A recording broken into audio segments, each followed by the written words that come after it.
अस्सलाम वालेकुम dear students, आप देख रहे हैं सैयद अली अकेडमी और आज की इस वीडियो के अंदर हम क्लास 9th की केमिस्ट्री के पहले चैप्टर यानी कि फंडामेंटल्स ऑफ द केमिस्ट्री को जिक्र करने वाले हैं। फंडामेंटल ऑफ केमिस्ट्री का मतलब ये है कि केमिस्ट्री के अंदर जो बुनियादी चीज़ें हैं उनको देखा जाएगा, केमिस्ट्री की बेसिस कौन सी चीज़ें हैं। अब जैसे सबसे पहले हम इसके इंट्रोडक्शन का जिक्र करें तो केमिस्ट्री से ही पहले जो इंट्रोडक्शन है वो साइंस का इंट्रोडक्शन है। अगर हम साइंस की बात करते हैं तो साइंस लैटिन ज़बान का असल वर्ड है और साइंस जो है ये सियांशिया से लिया गया है जिसका मतलब होता है नॉलेज। अब ये जो नॉलेज साइंस की मदद से हासिल होती है, इस नॉलेज के अंदर हाइपोथेसिस होगा, ऑब्जर्वेशन होगा और एक्सपेरिमेंट्स होंगे हमारी दुनिया के। यानी कि जो नॉलेज हम ऑब्जर्वेशन, एक्सपेरिमेंट, हाइपोथेसिस से हासिल करें, उसे हम साइंस कह रहे हैं। हाइपोथेसिस का मतलब ये होता है कि एक ऑब्जर्वेशन करने के बाद जो हमारे पास नॉलेज हासिल होती है, उस नॉलेज को हाइपोथेसिस कहा जाता है। और फिर जब उसे मुख्तलिफ एक्सपेरिमेंट से गुजारा जाता है, फिर वो हमारे पास एक कन्फर्म नॉलेज हमारे पास आ जाती है। तो उससे कन्फर्म बनाने के लिए एक्सपेरिमेंट यूज़ होता है।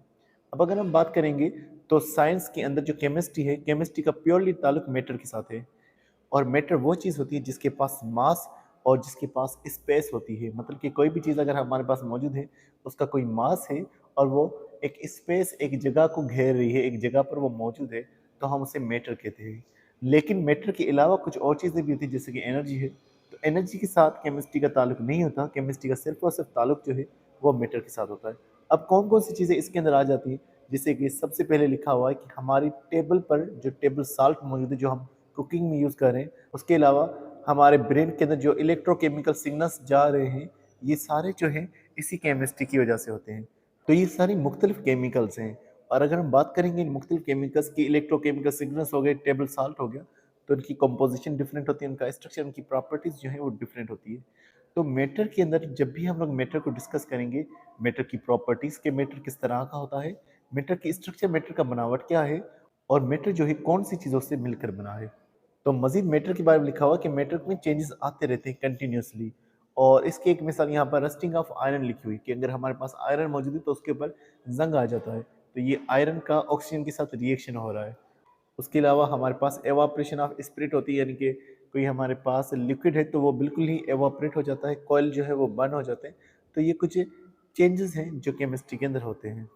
और जब मैटर में ये न्यू चेंजेस आते हैं तो न्यू सबस्टेंसेस बनते हैं और इस प्रोसेस के दौरान एनर्जी या तो एब्जॉर्ब होती है या रिलीज होती है। यानी कि जब भी न्यू सबस्टेंस बनता है तो या तो उससे बनाने में एनर्जी यूज़ होती है या फिर अगर वो टूट के बनेगा तो उसमें से एनर्जी निकलती है। अब ये सारी चीज़ें मुख्तलिफ होती हैं क्योंकि इनके अंदर मुख्तलिफ सबस्टेंसेस के अंदर मुख्तलिफ चीज़ें मौजूद होती हैं। मिसाल के तौर वाटर की ही बात करें, वाटर के अंदर मौजूद सबस्टेंसेस अलग होते हैं और अगर हम बात करें मिसाल के तौर वुड की तो उसके अंदर सबस्टेंसेस अलग होते हैं।